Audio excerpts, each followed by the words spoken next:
Strap yourselves in, guys. We're going deep.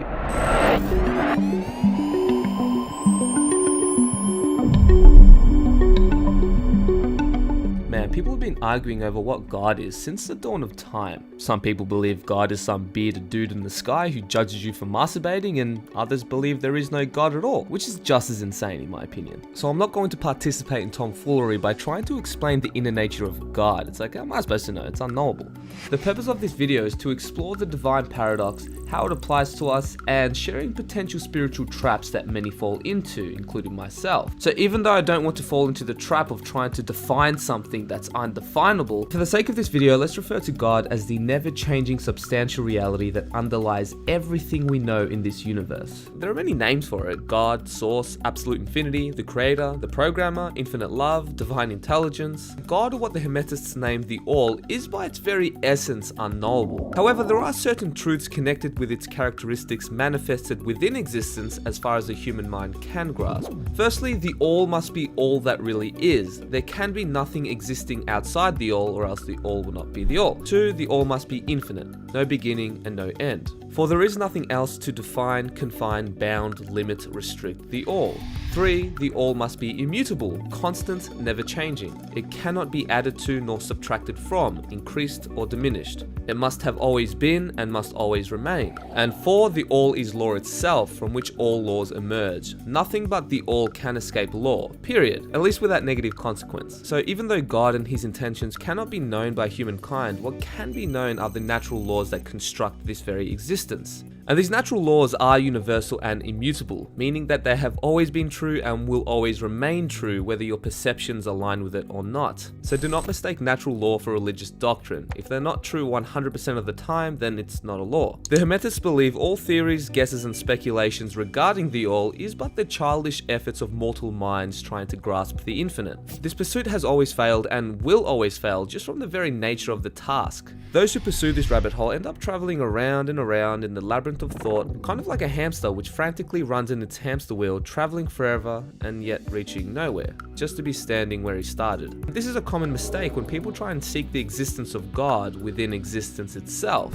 But how can the universe be created by the All if the All is infinite and cannot add nor subtract a portion of itself, since there is nothing new outside the All? Well, similar to how you create a universe of your own in your mentality, so does the All create universes in its own mentality. As the first Hermetic axiom states, all is mind. When we create, we don't use outside materials, nor do we take away a portion of ourselves, yet our spirit pervades our mental creation.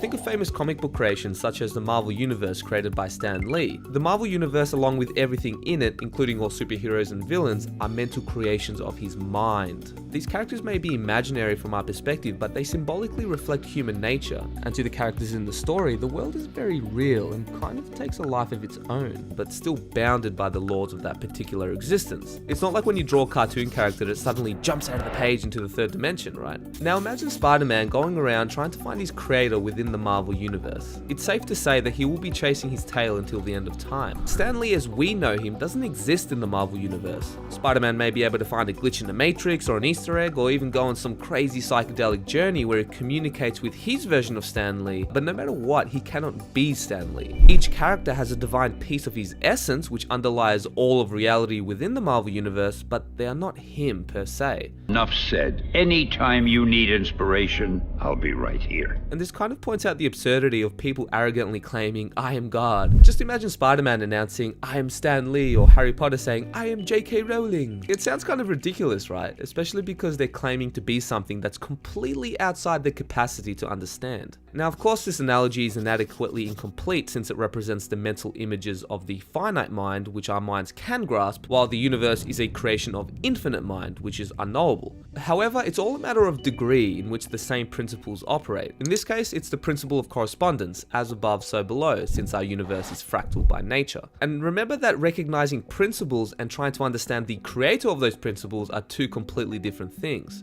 So while the All is above all natural laws, we are bounded by it.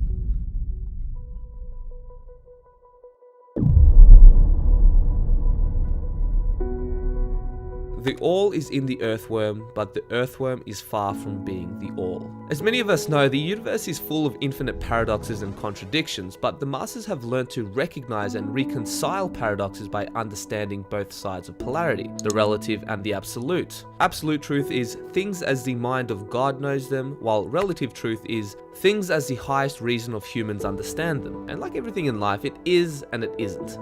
Same, but different. It all just depends on which viewpoint you are looking from, so beware of half-truths. From the absolute perspective, compared to the all, the ever-changing transient universe, which has a beginning and end, must be unreal and illusory, a mere fleeting dream made up of controlled hallucinations. However, to the finite minds which make up this relative human experience, the universe is very real and must be treated as such.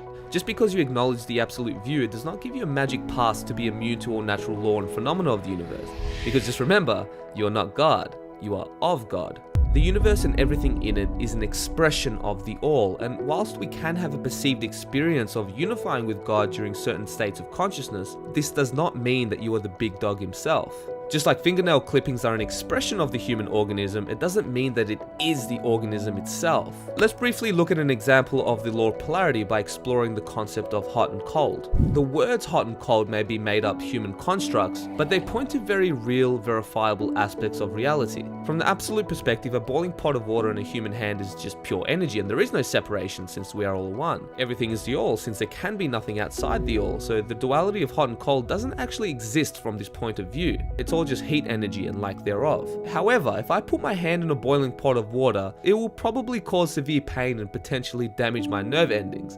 That's real, that's a fact. You may be able to gain super monk powers and detach yourself from your body, but the fact of burning, decaying flesh still remains. You can say you're God all you want and that this reality is an illusion, but you will burn your hand if you place it in boiling water. And if you subscribe to this polarized absolutist approach and act, live, and think of this universe as a mere dream, then that's exactly what life is going to be. And like a sleepwalker, you will drift through reality, walking around in circles, making no progress, until you are inevitably forced into a rude awakening by falling and bleeding over the natural laws which you ignored. Or as it states in the Kybalion, they are broken against the rocks and torn asunder by the elements by reason of their folly. Even though your true nature is a divine expression of the all, you're still bound to a physical body. So it may be wise to humble yourself and learn to recognize how these laws operate instead of thinking you're above them. Otherwise, life will eventually hyperslap you back to earth, no matter how wise and enlightened you may be. Perhaps children of God, or God with a lowercase g, since we are creators of our own reality, but you are far from being the all, at least during this lifetime. The very fact that you are having a relative experience implies that you cannot be the all, since it's formless, yet it's still inside you.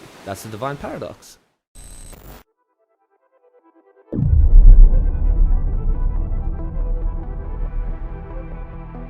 So why am I so caught up with semantics? Why does it matter if you're God or if you're of God? Aren't these all just dualistic concepts that are an invention of the human mind? It's an important distinction to make because if you confuse being of something with being the thing itself, it can be very easy to fall into egoic traps. And this is a common problem when the ego has mystical experiences and gets involved into spirituality. While certain experiences can feel extremely real and give you glimpses of truth, many times people completely misinterpret them. And it's not their fault, I've been guilty of this as well as many others. The very nature of the ego wants to understand and identify with everything, and it's especially sneaky with using spiritual practices for its own agenda, which is known as spiritual materialism. Let me, a mortal man with a limited mind, tell you what God, the unknowable, really means. Yeah, not exactly the most humble approach. In my opinion, this is the height of spiritual ego. I mean, what could be a more egocentric statement than claiming you are God? Anytime someone thinks they've figured it all out, they have committed a great error. Which is ironic because many of these New Age teachers criticize material scientists for clinging onto the relative while they're doing exactly the same thing with the absolute. This is spiritual fundamentalism and polarized thinking disguised as non-duality. True non-duality isn't about claiming godhood and dismissing individuality, like it's something that needs to be dissolved. This false notion of needing to transcend and overcome duality is based on a hypocritical premise which is rooted in self-denial. Let's not forget that duality is essential for creation and is in fact very sacred. So while this pre-Advaitic model of non-duality may seem convincing at first, this perspective lacks imagination and the necessary self-knowledge. We are committing a great error when we attempt to deny the existence of reality in the relative aspect. We may deny its mastery over us, as we all should, but it's not wise to ignore it completely. Some of these teachers will even go as far as saying that the only true way to understand and experience God is by smoking a psychedelic toad secretion. But the issue with this line of thinking is that this quote-unquote God experience is still filtered through a subjective mind, which gets interpreted differently depending on the individual. One of the ways in which potent psychedelics work is by hijacking your nervous system and amplifying your state of awareness and ego, which isn't necessarily a bad thing. It really just depends on how you interpret and integrate the experience. Our bodies unchanged, yet our minds have lived 1,000 lifetimes. He hadn't decided he was still going to kill us. He was talking himself into it. I've seen it before. Cosmic apotheosis wears off faster than salvia. And while speeding up your spiritual progress may seem appealing at first, if you're not ready, it will be like getting thrown in the deep end without knowing how to swim. Your ego will attach all sorts of potentially incorrect meaning to the experiences you have based on your belief systems. And the question we could ask ourselves is, does the experience of self-realization give rise to a non-dual understanding, or is it the other way around? That a non-dual concept of reality conditions the very nature and experience of self-realization. This is why people have different interpretations of these experiences depending on the culture. Let's not forget that the inner world is totally incomprehensible to human intelligence. So what people translate as an experience of non-duality or oneness could very easily be a trance-like state of the mind, which cannot grasp the nature of these altered states of consciousness. That's it, I'm getting out of here. I'm not necessarily denying that you can have a glimpse of being one with God, but you must ask yourself the question, what is this God relative to? After all, you are still a worm in comparison to the all, since your understanding of the all will always be limited to your state of consciousness. Just like a dog will not be able to understand the mathematical structure of nature to the same degree as a human will not be able to understand reality to the same degree as a high-dimensional being, let alone God, who has created infinite dimensions of reality that would cause our puny minds to explode. Could you imagine if 5-MeO-DMT was some frog deity that tricks humans into thinking they're gods? Silly humans. Which kind of sounds familiar to the snake deceiving Eve to eat from the tree of knowledge and telling her, ye shall be as gods. Now, of course, I'm not saying this is the case per se, as no one really knows. I'm just making up a silly example here. But I don't think it's too far-fetched to recognize that there is a lot of deception in reality in our perception of it. I mean, how many times have we enthusiastically bought into an ideology because we were totally convinced at the time, but then we ended up getting completely disillusioned as time went on? Man, life can be a rough road full of trial and error, which is exactly why you must stay vigilant and have your wits about you, especially about what teachings you follow. And please forgive my skeptical mind by asking, what benefit would I get for believing that I am God? After all, you must take into consideration the many ego mechanisms that operate within our minds, such as confirmation bias and cognitive dissonance. So first of all, believing this would remove all responsibility, since reality is just a meaningless hallucination and I get to make up my own morals without suffering any consequences. You know, since it's just a human construct and I'm not really human. I'm God. Plus, I don't have to deal with the harshness of reality nor the suffering in it, since it's all an illusion. Win-win, right? See, I don't know about that. I think this really comes down to the nature of ego mind wanting to know everything, even the unknowable, and it will go to extreme lengths and jump to conclusions to get its answers. In every single era in which humanity has ever existed, there's always been someone or some group who thinks they've figured life out. Alright boys, gather around. I think I've found the secrets of the universe. That's what you said last time, Mark. And then a few decades would pass and the same thing would happen. Alright boys, so I've got a bit of a confession to make. I might have been a bit wrong on the whole God thing. Fuck this, Mark. Yeah, nah, but this time, 100% certainty. For reals, I know what God is. Can you see how this fool's errand of trying to understand God never ends just by the very nature of the task? I'm sorry to break it to you guys, but no one knows in contrast to the all. I mean, by all means, gaze up at the stars and wonder, but watch your footsteps, otherwise you'll trip over. And let's get this straight, I'm not saying this to devalue profound psychedelic trips. They have personally changed my life beyond imagination in terms of healing and understanding myself, which I'm forever grateful for, and I will continue to be in awe just at the very existence of these tools. But it's when people start projecting their ego into it and claim they understand God because they took drugs when you start stepping in very sticky waters, and can lead you down a slippery slope into developing solipsism syndrome and derealization. And unfortunately, I am speaking from experience here. Psychedelics can be useful in the awakening stages, but they will never help you reach full actualization. I mean, have you ever in your life met an enlightened tripper before? And while there are legit enlightened masters like the Christs and the Buddhas in the world, there are far more charlatans out there with perverted views on enlightenment. And the more dirt you have on your camera lens, the more distorted the picture is going to be. And this is exactly why I don't often speak about enlightenment, because I'm not enlightened. I may have had profound mystical and enlightening experiences and had glimpses of the absolute, but that doesn't mean that I'm enlightened. I have a long way to go, as these kind of experiences take many years to embody.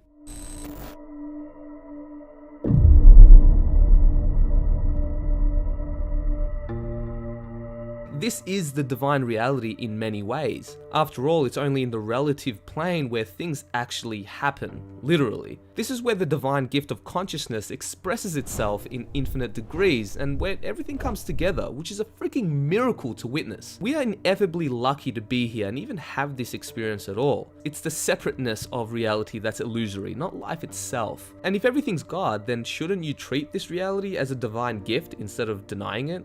Wouldn't that be denying God? Why do I get the feeling that if this reality was 100% blissful and free of suffering, that life being a meaningless illusion would never arise in a human's mind? It took a lot to break down these paradigms and acknowledge certain harsh truths of reality. So I don't mean to sound righteous or derogatory, as I can only speak from experience. Like, I get it. It can be a massive burden living in a transient reality and all the human suffering that comes along with it. And some people get dealt very unfortunate cards. There is an unfathomable amount of deep pain and suffering on this planet, which happens on a daily basis, and it's tragic. If you were to tap into just a glimpse of the collective suffering of humanity and how infinitely deep it goes, you will be horrified and probably scarred for life. It may not be real to you, but it has very real consequences for humanity, since we are all connected and basically one big organism. But don't get me wrong, this reality is a mind-blowing divine gift in every sense of the word when you tap into your true nature. But I wish my loved ones didn't have to die. I wish I wasn't in a decaying meat vehicle in this insanely messed up society.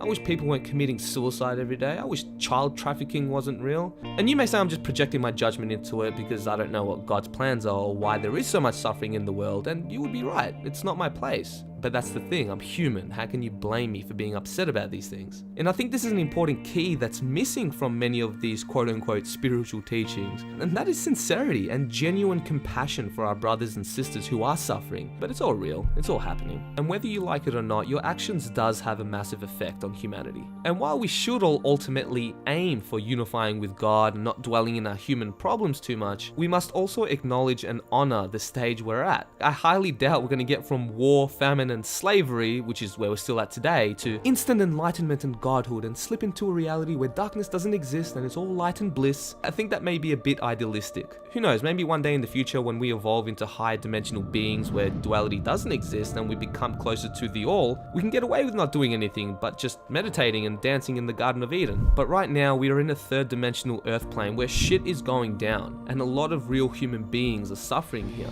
And when you preach new age ideology and promote inaction and pseudo-spirituality, you are ultimately contributing to more ignorance, which leads to more suffering. I don't think our job in the universe is to deny its existence, but to live and do the best that we can under the circumstances that rises from each day. This whole cosmic school, which we call Earth, is all about growing, learning, and expanding your awareness and using this to serve this giant organism we call humanity. If there was no purpose to all of this, then we wouldn't be here with the innate drive to grow and expand. Meaning is scattered everywhere in the universe. It's up to you whether or not you want to recognize it, to see God within all, and even more importantly, to serve God and spread light and knowledge onto this dark world that has forgotten its divinity. Selflessness is not about becoming enlightened so you can ignore the sufferings of the world. Selflessness is about having perspective, and the only way to have true perspective is through love.